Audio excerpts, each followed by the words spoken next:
Hello दोस्तों, जय हिंद, नमस्कार। आपका स्वागत है आपके अपने YouTube channel I two I with Om में। आइए दोस्तों, ये वीडियो देखते हैं और ये वीडियो देखने के बाद फिर हम इस पर चर्चा करेंगे।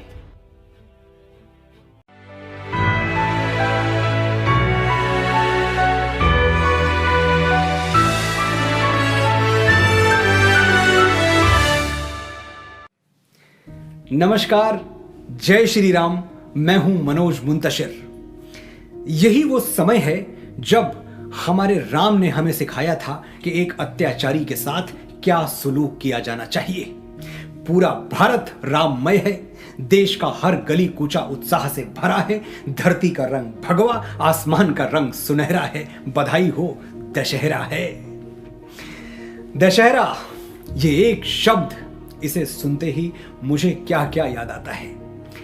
गौरीगंज का वो दशहरा मेला, वो रौनक, वो धूम, ढोलक, पिपहरी, सीटियों और दुकानदारों के हांक लगाने का वो नॉस्टैल्जिक साउंड, ठेलों खोमचों पर बिक रही मिठाइयां और वो रामलीला मैदान जहां 20 फीट के रावण को ध्वस्त करने के लिए राम बना हुआ एक 2.5 फीट का बच्चा काफी था। सर बुराई के 10 हैं, शस्त्र सारे बेबस हैं, जिस पे जिम्मेदारी है तू ही वो अवतारी है। ये घड़ी ये पल है तेरा, तेरे सच में बल है तेरा। वीर है तू वीरों का, डर तुझे क्या तीरों का, शूल बन के गड़ जा रे, देर ना कर लड़ जा रे। हे रघुनंदन तुझे प्रणाम, रघुपति राघव राजा राम। मेरा यह सौभाग्य नहीं था कि मेरा जन्म त्रेता युग के अयोध्या में हुआ होता, या मैं चित्रकूट, दंडकारण्य, पंचवटी में जन्म लेकर अपने रघुपति राघव राजा राम को अपलक देख सकता। लेकिन मैं ये गर्व के साथ कह सकता हूं कि मैंने राम द्वारा स्थापित रामेश्वरम नगरी में जन्म लेने वाले एक ऐसे महापुरुष को देखा है जो जीवन भर राम में रमा रहा, भारत रत्न श्री APJ अब्दुल कलाम। ये सिर्फ संजोग नहीं है कि इस साल दशहरा और कलाम साहब का जन्मदिन दोनों एक ही तारीख पर पड़ा है। ये नियति का संकेत है कि राममय होने की, राम के रास्ते पर चलने की और कलाम जैसा आदर्श चुनने की जितनी जरूरत हमें आज है, शायद पहले कभी नहीं थी। आप सोच रहे होंगे कि कलाम का राम से क्या संबंध है? संबंध है, बड़ा गहरा संबंध है। जिस दौर में रामायण को फिक्शन बताया जा रहा था, कल्पना की उड़ान, रामायण कल्पना की उड़ान है, यह बताने की कोशिश की जा रही थी, उसी दौर में अग्नि की उड़ान भरने वाले कलाम ने सबके सामने कहा था, रामायण सच्ची है, रामायण अच्छी है। जब श्री राम के अस्तित्व को नकारने और मिटाने की साजिशें की जा रही थी, तब भी विज्ञान के इस मर्यादा पुरुषोत्तम ने कहा था, श्री राम सत्य हैं, श्री राम शाश्वत हैं।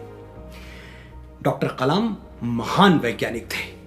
उन्होंने साइंटिफिकली यह स्वीकार किया था कि वाल्मीकि रामायण एक सत्य घटना है और इसे तारामंडल सॉफ्टवेयर की एस्ट्रोनॉमिकल कैलकुलेशंस पर साबित किया जा चुका है। रिसर्चर्स की टीम 150 से अधिक ऐसे स्मारकों की पहचान कर चुकी है जो ये साबित करते हैं कि भगवान श्री राम अयोध्या से रामेश्वरम आए थे। श्री राम भारतीय संस्कृति के आधार हैं। राम सबके हैं, राम सब में हैं। वैसे ही कलाम सबके हैं, कलाम सब में हैं। और अभी भी अगर आपके मन में कलाम और राम के संबंधों को लेकर कोई संशय हो तो ये एपिसोड पूरा देखिए, खुले मन से देखिए।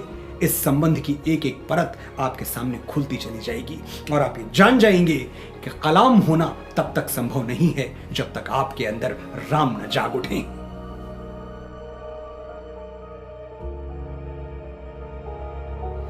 डॉक्टर कलाम का जन्म 90 वर्ष पहले रामेश्वरम में हुआ था। वही रामेश्वरम जहां श्री राम 3 दिन तक समुद्र देवता से विनती करते रहे कि लंका जाने के लिए, अपनी प्राण प्रिया सीता को रावण से छुड़ाने के लिए उन्हें रास्ता दे दें।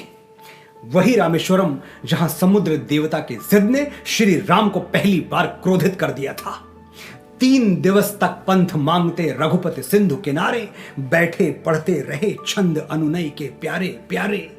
उत्तर में जब एक नाद भी उठा नहीं सागर से, उठी अधीर धधक पौरुष की आग राम के शर से। सिंधु देह धर त्राहि त्राहि करता आ गिरा शरण में, चरण पूज दास्ता ग्रहण की बंधा मूढ़ बंधन में। सच पूछो तो शर में ही बसती है दीप्ति विनय की, संधि वचन संपूज्य उसी का जिसमें शक्ति विजय की। सहनशीलता क्षमा दया को तभी पूछता जग है, बल का दर्प चमकता उसके पीछे जब जगमग है। श्री राम अपने छोटे भाई लक्ष्मण से कहते हैं, दूसरा समाधान दिखता नहीं मेरे भाई, मेरा धनुष लेकर आओ, आज मैं अपने अग्निबाण से समुद्र को जल विहीन कर दूंगा। तब भयभीत होकर समुद्र देवता पानी के अंदर से निकले और उन्होंने श्री राम की सेना को लंका जाने का रास्ता दिया। श्री राम शांतिप्रिय थे, लेकिन जब शक्ति प्रदर्शन अनिवार्य हो गया तो उन्होंने अपना बल दिखा दिया, अपना पौरुष दिखा दिया।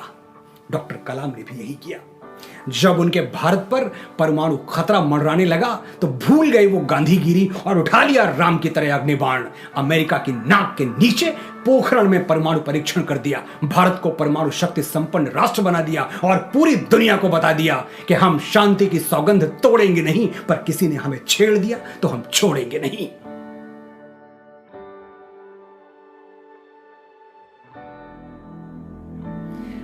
राम कौन थे? अयोध्या के एक राजकुमार जो बाद में राजा बने। ऐसे कितने राजाओं को आप जानते हैं जिनको राज सत्ता समाप्त होने के हजारों वर्षों बाद भी आदर से याद किया जाता है? कितने राजा हैं जिनके चित्र आपके घर की दीवारों पर लगे हुए हैं? कितने राजा हैं जिनके नाम के मंदिर बने हैं? और कितने राजा हैं एक जरा सी चोट लगने पर जिनका नाम आपकी कराह में उभर आता है? हाय राम, बहुत दुख रहा है। इन तमाम शर्तों को पूरा करने वाला शायद एक भी नाम आपको याद ना आए सिवाय भगवान श्री राम के। ऐसा क्यों हुआ? क्योंकि राम जैसे पैदा हुए थे वैसे मरने को तैयार नहीं थे। हमारा जन्म हमारे वश में नहीं है, लेकिन अपने पीछे हम दुनिया में क्या छोड़ के जाएंगे ये हमारे अपने हाथ में है। नहीं रहा गया राम से सिर्फ राजकुमार या राजा बनके, उनको मर्यादा पुरुषोत्तम बनना था और वो बने। मर्यादा पुरुषोत्तम का अर्थ क्या है? किसे कहते हैं मर्यादा पुरुषोत्तम? The ideal follower of rules, जो हर हाल में हर परिस्थिति में मर्यादा का पालन करे। जिस दिन राम का राज तिलक होना था उसी दिन पिता ने कहा 14 वर्ष का वनवास होगा। संतान की मर्यादा इसी में है कि पिता का वचन अटल रहे। श्री राम सर झुका के चल पड़े वन की ओर। सीता के स्वयंवर में शिव जी का धनुष पिनाका उठाने से पहले उन्होंने सर झुका के पिनाका को प्रणाम किया, क्योंकि यही शक्ति की मर्यादा है। कभी मजबूरी में शक्ति प्रदर्शन करना भी पड़े तो विनम्रता नहीं छूटनी चाहिए। रावण का संहार करने के बाद उन्होंने लक्ष्मण से क्या कहा जानते हैं? जाओ लक्ष्मण, बैठो रावण के चरणों में और उनसे ज्ञान लो, क्योंकि ऐसा प्रकांड पंडित, ऐसा दुर्लभ विद्वान इस धरती पर शायद दोबारा जन्म न ले। शत्रु से भी कुछ अच्छा सीख लेना, ये एक शिष्य की मर्यादा है। और हम भले राम को अपना गुरु मानते रहें, राम ने खुद को जीवन भर शिष्य ही माना और कुछ नहीं। कहां तक गिनवाऊं मैं आपको राम की मर्यादा के किस्से?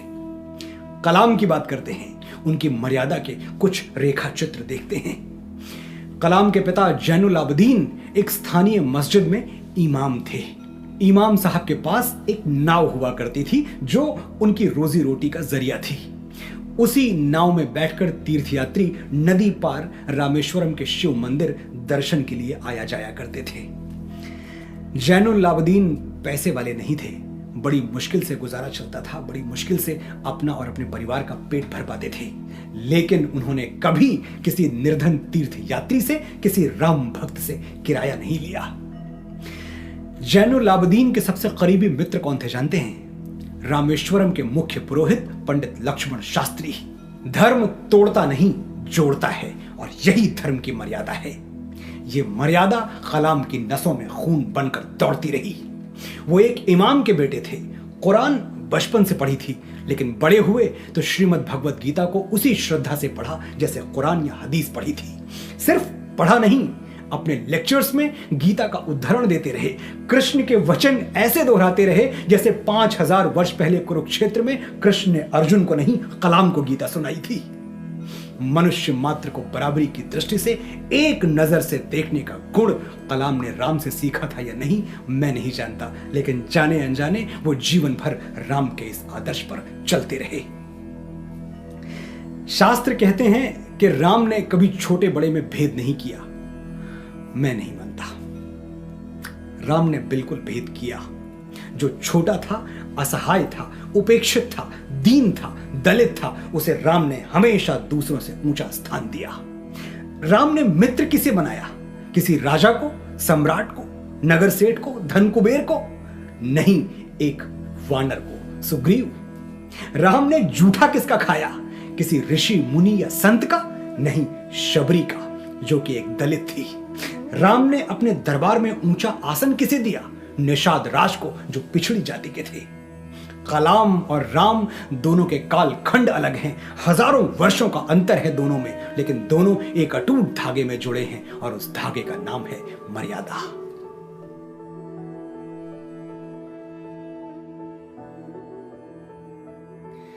श्री राम जब वनवास के लिए निकले तो सबसे पहले क्या किया? अपने राजसी वस्त्र उतार दिए, वो आभूषण त्याग दिए जो उनको अयोध्या का युवराज होने के नाते प्राप्त हुए थे। वो नहीं चाहते थे कि एक वनवासी राजवंशी के जैसा दिखे, एक तपस्वी में राजकुमारों वाली कोई भी झलक बाकी रह जाए। अगर रह गई तो ये अपयश होगा, और श्री राम को मृत्यु स्वीकार थी, अपयश नहीं। ये तो खैर त्रेता युग की कथा है। 2006 की बात सुनिए। डॉक्टर एपीजे कलाम ने अपने परिवार के 52 लोगों को दिल्ली बुलाया। वो लोग 8 दिनों तक राष्ट्रपति भवन में रुके। सब वापस चले गए तो कलाम ने राष्ट्रपति भवन के अधिकारियों से 8 दिनों का हिसाब मांगा। पता चला उनके परिवार के पीछे कुल 3,52,000 रुपए खर्च हो चुके हैं। जानते हैं राष्ट्रपति कलाम ने क्या किया? अपने निजी बैंक अकाउंट में से 3,52,000 रुपए का चेक काटकर राष्ट्रपति भवन कार्यालय में जमा करवा दिया। अधिकारी कहते रह गए कि इसकी कोई जरूरत नहीं है, राष्ट्रपति के परिवार का आतिथ्य खर्च उठाना भी राष्ट्रपति भवन का उत्तरदायित्व है। लेकिन कलाम ने किसी की एक नहीं सुनी, राजकोष का एक पैसा भी व्यक्तिगत कारणों के लिए खर्च नहीं किया, अपयश का कोई कारण अपने पीछे नहीं छोड़ा। जरूर उनके मन में जीवन भर श्री राम का वो कथन चलता रहा होगा, न भीतो मरणादस्मि केवलम दूषितम यशः। मैं मृत्यु से नहीं डरता, अपयश से डरता हूं, अपनी कीर्ति के कलंकित होने से डरता हूं।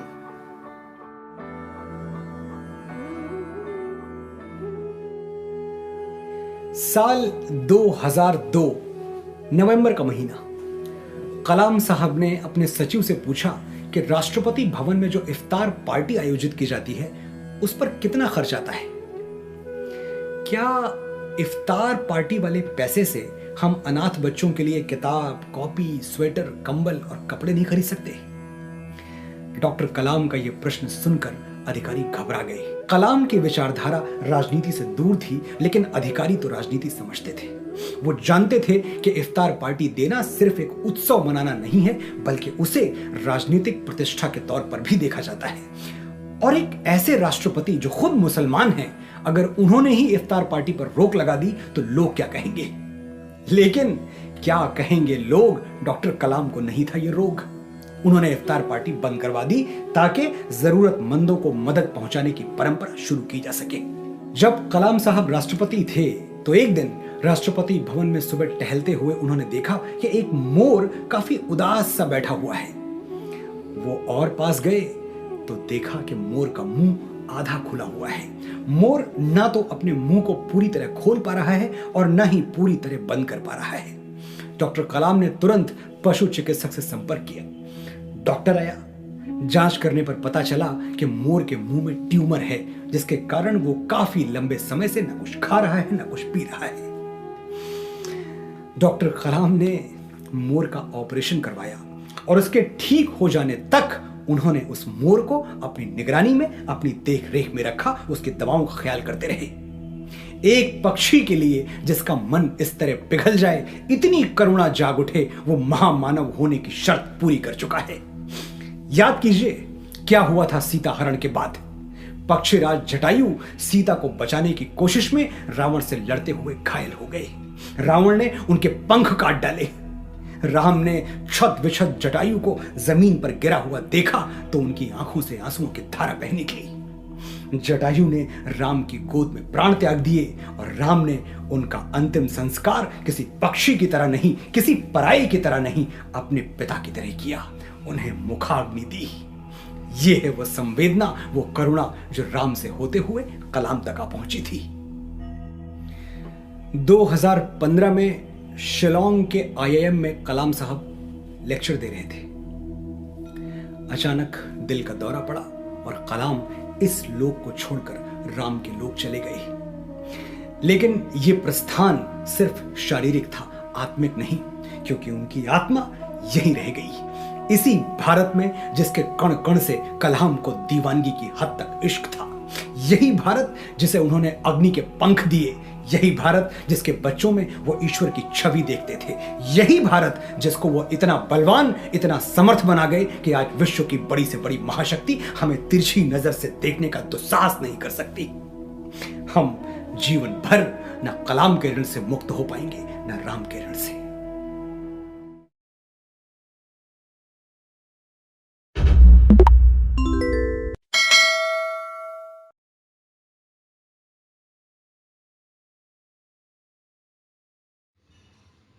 तो दोस्तों, आपने ये वीडियो देखी, कैसी लगी आपको वीडियो? मुझे नहीं लगता ये सवाल पूछने की ज़रूरत है, क्योंकि मुझे तो ये वीडियो बहुत ही अच्छी लगी। इस वीडियो में मनोज जी ने जिस तरह से काम किया है, उसके लिए उनको हजारों हजारों लाखों लाखों बधाइयाँ देने का मन करता है। वेयरएज मैं आप लोगों से जानना चाहता हूँ कि आप लोगों को ये कैसी लगी है, क्योंकि इस वीडियो के कुछ पार्ट्स में मुझे कुछ चीज़ें थोड़ी सी उतनी जमी नहीं जितनी जमनी चाहिए थी।